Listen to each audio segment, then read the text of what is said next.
नमस्कार, मैं हूं सिद्धार्थ प्रकाश। अमेरिका की मदद की तो अंजाम भुगतना होगा। ईरान ने अब खाड़ी देशों यानी गल्फ कंट्रीज को एक ऐसी खुली और खौफनाक चेतावनी दे दी है जिसने पूरे मिडिल ईस्ट में सनसनी मचा दी है। एक तरफ यूनाइटेड अरब अमीरात यानी यूएई ने ईरान से अपने सभी आर्थिक और व्यापारिक रिश्ते तोड़ लिए हैं, तो दूसरी तरफ अमेरिका और ईरान के बीच तनाव चरम पर पहुंच गया है। लेकिन सवाल यह है कि आखिर अब अचानक ऐसा क्या हुआ कि खाड़ी के शांत समंदर में बैलिस्टिक मिसाइलें दागी जाने लगी, और क्या यह एक भयंकर महायुद्ध की शुरुआत है?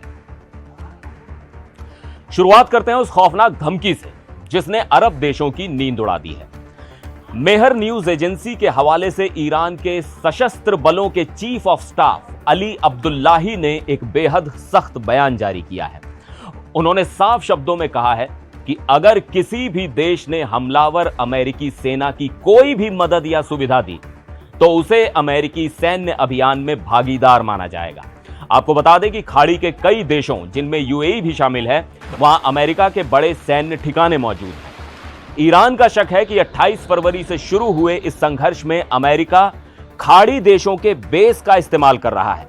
अब्दुल्लाही ने सीधे तौर पर कहा कि यह नामुमकिन है कि इतनी बड़ी संख्या में मिलिट्री एयरक्राफ्ट और रिफ्यूलिंग विमान मेजबान देशों की जानकारी के बिना वहां मौजूद हों। गल्फ देशों को यह पता होना चाहिए कि हम हालात से पूरी तरह वाकिफ हैं। ईरान की इस धमकी के पीछे की सबसे बड़ी वजह है यूएई का वो कड़ा कदम जिसने तेहरान को बौखला दिया है। मंगलवार को यूएई ने ईरान के साथ अपने सभी आर्थिक लेन देन अनिश्चित काल के लिए सस्पेंड कर दिए हैं। यूएई के विदेश मंत्रालय की कम्युनिकेशंस डायरेक्टर अफरा अल हामेली ने साफ कहा कि क्षेत्रीय तनाव को देखते हुए ईरान के साथ सभी व्यापारिक और वित्तीय लेन देन अगली सूचना तक रोक दिए गए हैं। दरअसल अबू धाबी ने ईरान पर आरोप लगाया है कि उसने यूएई के तट के पास मौजूद कमर्शियल जहाजों पर 2 बैलिस्टिक मिसाइलें दागी। पिछले कुछ हफ्तों में यूएई की सरकारी तेल कंपनी एडनॉक के टैंकरों को भी लगातार निशाना बनाया गया है। कभी ईरान का बड़ा व्यापारिक साझेदार रहा यूएई अब अपना राजदूत वापस बुला चुका है और उसने ईरान से जुड़े स्कूलों और एक अस्पताल को भी बंद कर दिया है। इस पूरे विवाद में अमेरिका भी पीछे नहीं है।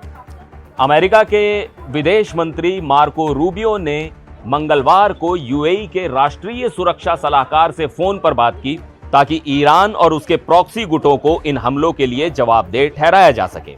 लेकिन कहानी में सस्पेंस तब और बढ़ गया जब अमेरिकी राष्ट्रपति डोनाल्ड ट्रंप के दामाद और दूत जेरेड कुशनर ने कहा कि अमेरिका और ईरान के बीच बहुत सकारात्मक बातचीत हो रही है। लेकिन ठीक इसके उलट राष्ट्रपति ट्रंप ने सोशल मीडिया पर आकर इस बात को सिरे से खारिज कर दिया। ट्रंप ने साफ लिखा, ईरान के साथ कोई बातचीत नहीं हो रही है, नेवल ब्लॉकेड पूरी तरह से लागू है। इतना ही नहीं, ट्रंप ने एक नक्शा पोस्ट करते हुए स्ट्रेट ऑफ होर्मुज को नया अमेरिकी क्षेत्र बताकर ईरान को बुरी तरह चिढ़ा दिया। आपको याद दिला दें कि यह पूरा संघर्ष 28 फरवरी को ईरान पर अमेरिकी इजरायली हमलों के साथ शुरू हुआ था। इसके जवाब में ईरान ने पूरे इलाके में मिसाइल और ड्रोन हमले किए। मीडिया रिपोर्ट्स तो यहां तक दावा कर रही हैं कि सऊदी अरब, यूएई, कुवैत और बहरीन ने भी ईरान के ठिकानों पर जवाबी हमले किए हैं। हालांकि इन देशों ने इससे इनकार किया है। इन सब के बीच ईरान झुकने को तैयार नहीं है।